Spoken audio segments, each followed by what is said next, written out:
Okay, so we have a new episode of Legends and Leaders, and today it's great to have Hong here. Hong, you specialize in the event space. You've put on events for so many incredible companies. Microsoft, Zoom, Samsung are a few of them. And these are all different types of events: VIP events, community events, more sales oriented ones. There's the range of what you're able to do is really impressive. And you figured out a recipe of how to make events work for all different sizes of brands. So I'm excited to have you here and to get into your story. Thank you so much for having me, Ben. I'm really happy to be here. Thank you so much to the audience listening in. I'm hoping to provide some valuable content for you and insights on how to run an event, how to start a company, managing one and starting a new one, and then also branding yourself. So, yeah, let's get into it. Awesome. So, how did your interest in entrepreneurship happen? I mean, this is a space that you've been in for some time. What made you want to build up a company in the events world and just be an entrepreneur? Honestly, entrepreneurialism is in my blood. I didn't even realize it when I was growing up because I had always thought that I wanted to join the corporate world and climb the corporate ladder, doing a 9 to 5, and then, going from individual contributor to manager to then director, VIP, and so forth. I didn't realize that, my parents have been entrepreneurs ever since they came to America. I came to America at the age of 8, and my parents immediately had to start their own business or figure out a way to make money, and they weren't going to get a 9 to 5 easily, right? They didn't speak English, they didn't have a diploma in the United States, they didn't have any licensing. So they was just like, all right, well, let me just figure something out and launch my own business. So they started a mowing business, as a lot of immigrants did at the time. They started, after that, they got a nail shop, then hair salon, and then my dad started his own school to instruct drivers. So it's just, learning from them and realizing that, actually my calling is to be my own starter, be my own initiator. And then I just over time realized that events is where my heart is at. Growing up, one of the ways to assimilate into the American culture is to watch MTV Movie Awards or the Grammys or the Oscars. That's how you kind of know what was going on in the pop culture. And watching those shows, I was like, oh, I want to definitely plan the red carpet. I want to plan those galas and those, awards night. And so since then, I ingrained and immersed myself into anything events related. So I started planning prom at high school and, football rallies. And then after that, I went to college and got an events management degree, then got my MBA in business. And from there, I started my business. And I was like, this is where I need to be because you realize that you are an entrepreneur when you have your own vision and you feel like no one else can do your vision except for you. And oftentimes this vision feels like it's bigger than you, but in reality, you can do it. In reality, it's placed on your heart for a reason, and that calling is there for a reason. So it's just you have to follow the prompting and trust yourself, and over time you're going to have the skills and the resources and people to surround you and to support you. So um, after that, I just, continue to move forward and realize that this is where I need to be.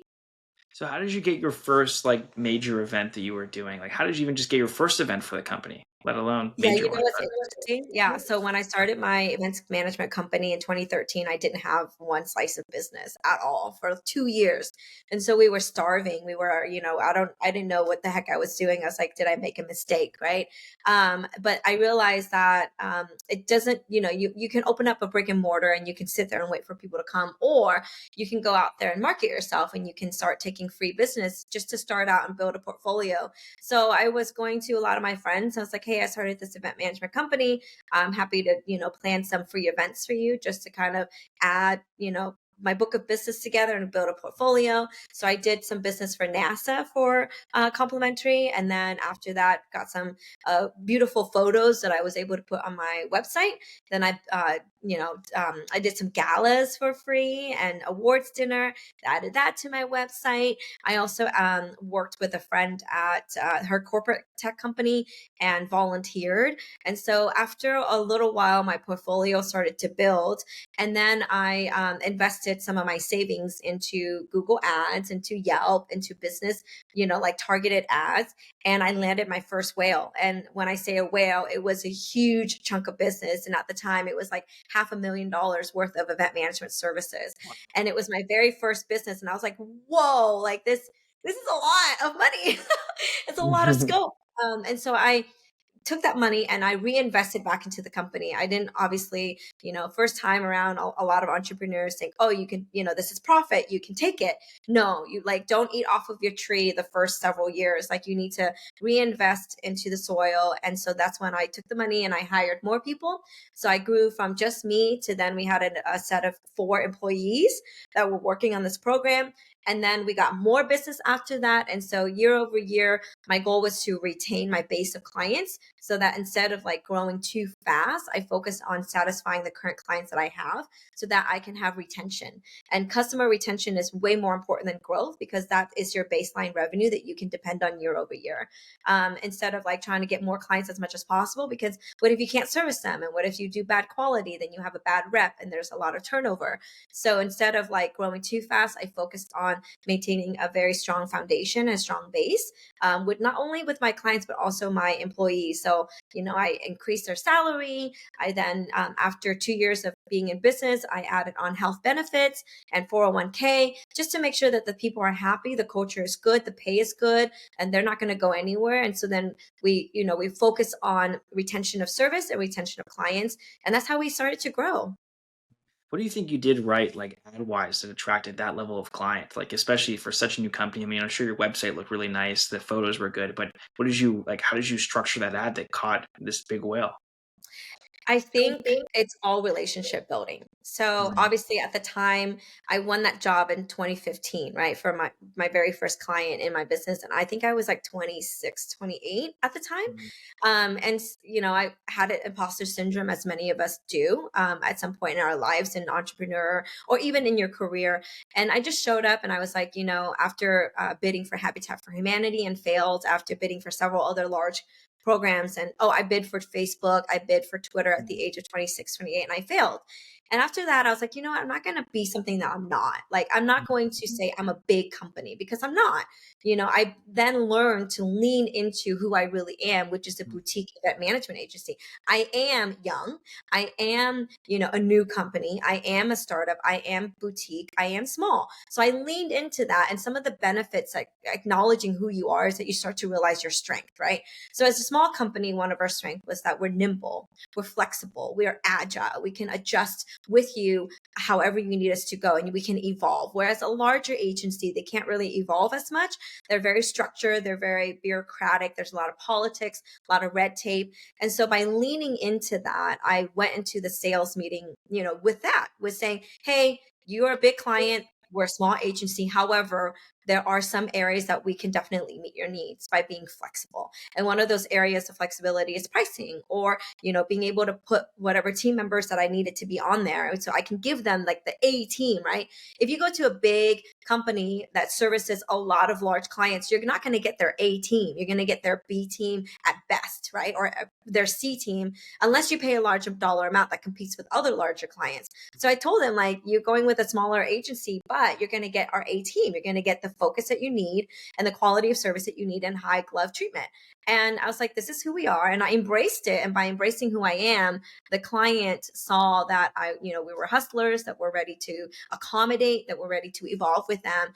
And that built trust because you're not pretending to be who you're not. You are leaning into who you truly are and carrying out those colors of who you are. And then that really appeals to people that are looking for a trustworthy partnership, right? And like the collaboration leans on relationship, rapport, and overall, like, are you being true to yourself? So I think that's how I got that big first whale. And then, it's funny, the client that gave me that awarded me the project, she's still my friend to this day. She texted me happy birthday. We text each other happy holidays. We don't talk a lot throughout the year, but that was an experience that we all went through together and we're still friends. That's awesome. That's very cool. So you had this like approach of like being more boutique and then giving people, the A team because this is your team. What did it take to then? I don't know. I wouldn't say the word graduate, but like jump to some of these bigger companies and eventually start winning these applications when you were putting them in. Like, how did that jump happen? Yeah. So once you have your big project, it's all about maximizing and leveraging that portfolio. So we case studied the heck out of it. We broke out areas that we could, hone in on areas of success. lessons learned, figuring out what their problem was and how we solved it. And so we broke it out into like several case studies that we then started to promote and write about and blogged about. And then, going word of mouth is really important. So like asking for referrals. But honestly, most of the business that we were able to get through the door is through our marketing and promotions effort. It's just marketing yourself really well, picking.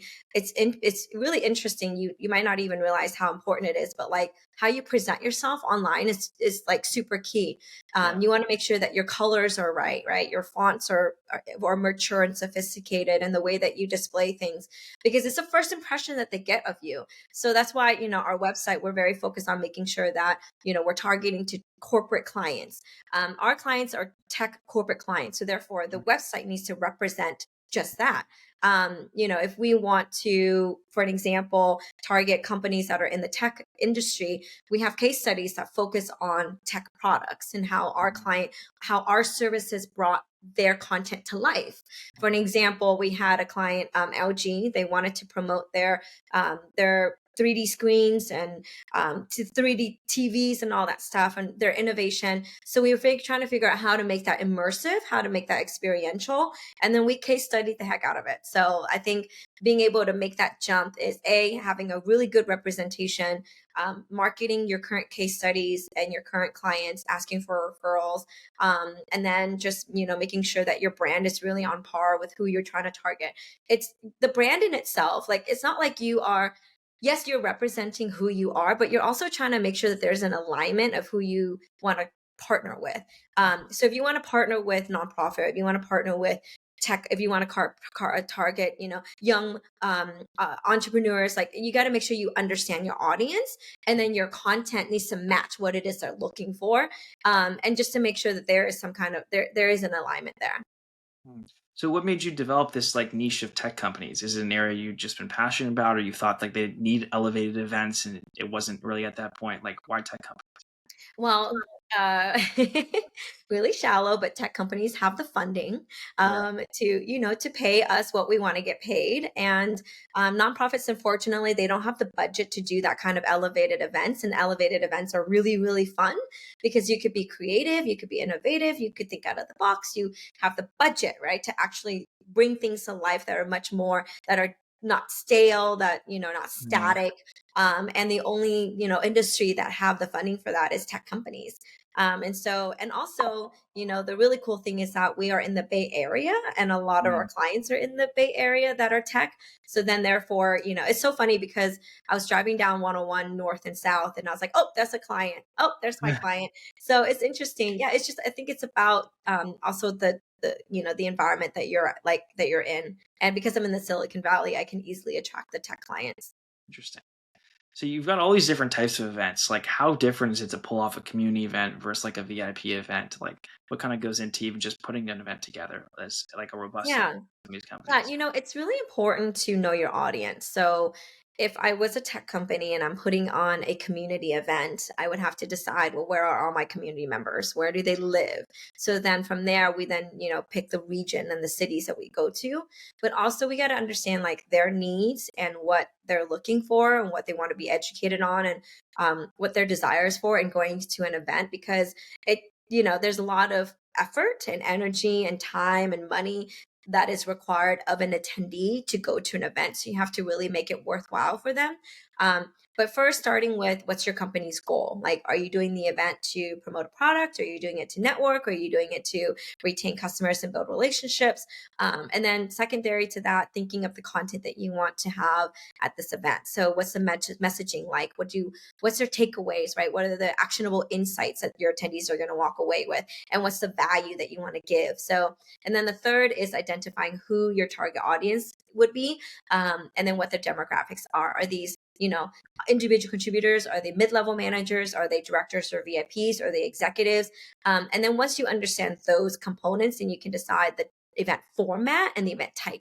So the event format could be, a simple meetup at a restaurant or at a co-working space, or it could be, high end at a Michelin star restaurant, or it could be at a full scale, hotel, and then you do an all day content, all day programming. The event format really matters, because if it's just a networking event, then you can probably have it at a co-working space.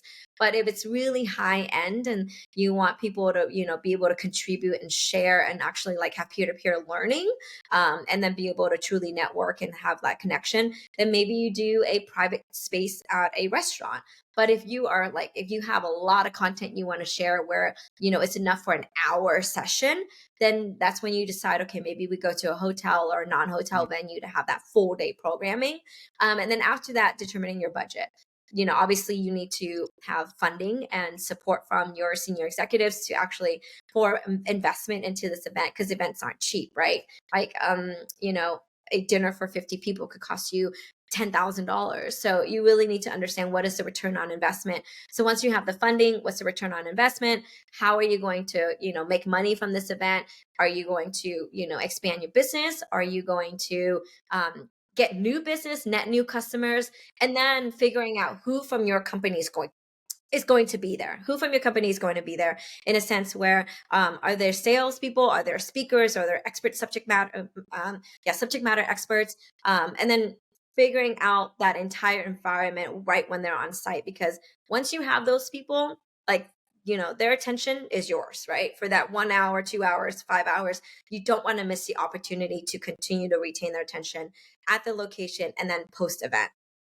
Are there certain techniques that you kind of have, Hong, that like, brands should employ when they want to actually convert from some of these events, like stuff they can do better that enables them to get a return? Yeah, I think experience is everything. You don't want to put people in a room and lecture at them, right? So the experience from the moment that they receive your invitation all the way to post event, making sure that they feel seen, heard, and understood. I think that those three things have always been really successful in seeing a retention of attendees and also gaining their business. Is if the attendees could show up to your event and they feel like you know their name, you know why they're there, you know what they need from you, and you give it to them, if then they feel that they have value, and that their time wasn't wasted. So overall experience is everything, and it boils all the way down to like food and beverage. Your food and beverage needs to Hmm. be good. Like your Yeah. name badge needs to be on par. Like it boils down to your event staff. Are they greeting those people? It boils down to even the speakers. So every little, minute details definitely matter. But the overall generic like theme that I definitely want to emphasize is making sure that the experience is good on site. So what are you like focused on most now? I mean, you've got tech companies you're working with. Like, do you have any specific aspirations in mind that you're trying to go after? Like, what's kind of the next phase of things here? Yeah, so the next phase for us is to develop an AI tech tool for the Mhm. events industry. I'm currently working on building an agentic AI platform that would help planners be more efficient in their planning operations. You see a lot of tools nowadays that can analyze data, that can generate content, that can automate tasks and document generations, things like that. I want to be able to leverage those existing learning models, and, different AI tech tools, and creating something that's customized specifically for the event planners. So like a tool to help them plan events better. A tool to help them manage documentations, manage Mhm. data, manage information at a much more efficient manner. Yes, yeah. You see this as The something planning, being, yeah, yeah, the planning will always be, it is what it is, right? You yeah. have your project management tools like Asana, Monday, whatever, but we need something to help us think more clearly, think more efficiently, and with a lot more comprehension and holistic Mhm. approach. So you see this as something being offered offered to companies that you work with, or is it like almost its own standalone product that is just out there? Yeah, so it's going to be a standalone product separate from my current agency, but it's going to be specifically for in-house managers, association trade show managers, and agencies. Mhm. Yeah, I'm That's so exciting. excited. Yeah. What's also like just what does the evolution of the event space look like? I mean, I'm sure it's changed a lot since you started. There's different requests kind of happening. Like, what are the most popular types of events? How has the event space evolved since you began? Yeah, I think the evolution is smaller is better. Mhm. we still probably will always have those large citywide trade shows and those large user conferences and the large sales kickoffs. But I think a lot of my clients are also adding on to their event portfolio smaller events. Smaller events, could range from 500 to 200 attendees. These are events that are more intimate, more focused, more targeted to the attendees that are coming, and the content becomes more intimate, where it's really focusing on the people's needs. So smaller, for an example, 50 attendee dinner at Mm. a Michelin star restaurant. And you do rounds of 10, 5 rounds of 10, and then the conversation is roundtable conversation, but also broader group discussions that are facilitated by an expert facilitator, where you're covering hot button topics, right? And you're allowing people to really share their own war stories in the room. So then that way the conversations are more enriched and more raw and authentic. And so I think I'm seeing a lot more of a wave of those type of events happening, more community driven events where it's very localized and region within that area, so that afterwards when people walk away they become friends with the people that they attended the conference with. And then there's advocacy, there's natural advocacy about that product. It's like, oh, I remember I went to an event for LG and they had a really good product. Let me refer you to this person. And then, and then I went to that event with this other person. Maybe you can talk to them. So it's more of like natural group advocacy that can happen within community driven events. I'm seeing definitely smaller events are becoming a trend. Interesting. Yeah, that's cool. I guess people just want to have better connection today in person and time to Yeah, talk to people. absolutely. Have you been to an event, Ben? I mean, I've been to all different types of events. Nice. What are your Yeah. favorite? I mean, I like a lot of these bigger conferences, just because like there's so many people that come there, so you wind up meeting a ton of people. You can get a lot done in within one space. But Yeah, like if it's someone I already know and I want to further the relationship, yeah, like a smaller event. But if it's not, bigger is better. Is what I found. nice. Yeah. Do you like kind of think that's makes sense, Yeah, that approach?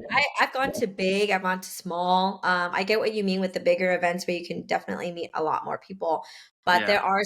there are folks that are neurodivergent, and bigger events are becoming really overwhelming for them. They don't know where to choose. They don't know how to network with people. If you go to a big event and you download a mobile app, there's like 5,000 names and it's all in alphabetical order. And so you're like, how do I connect with some of these people? I'm also seeing like AI networking popping up. So different AI networking apps that are then being integrated with the mobile apps, where as an attendee I can log in, I can put my interest, I can put the sessions I'm attending, I can put filters on who I want to meet, and then the AI networking tool matches me with different people. I can message those people, or the AI networking app will say, hey, you're both attending the session together, here are some topics that you could talk and introduce yourself on, or here's a networking event that you guys can attend. So leveraging those AI networking tools is amazing. I'm seeing a lot of my clients Yeah. do that. That's cool. I Yeah. mean, that was all the questions that I had. I appreciate you taking the time and doing this. I think the event space is a fascinating space because, in-person connection, especially with everything we have online, is still so important, and if not increasing in importance all the time. And it's a great way to meet new people, to bring new customers into the fold, but also just to continue really important relationships you have. And if you throw the right events, you create the right mood, that's essential to doing that. And that's what you're doing. So I think there's a lot more companies that can benefit from what you're up to. And I look forward to seeing what's to come in the event space and with your AI tools. Absolutely.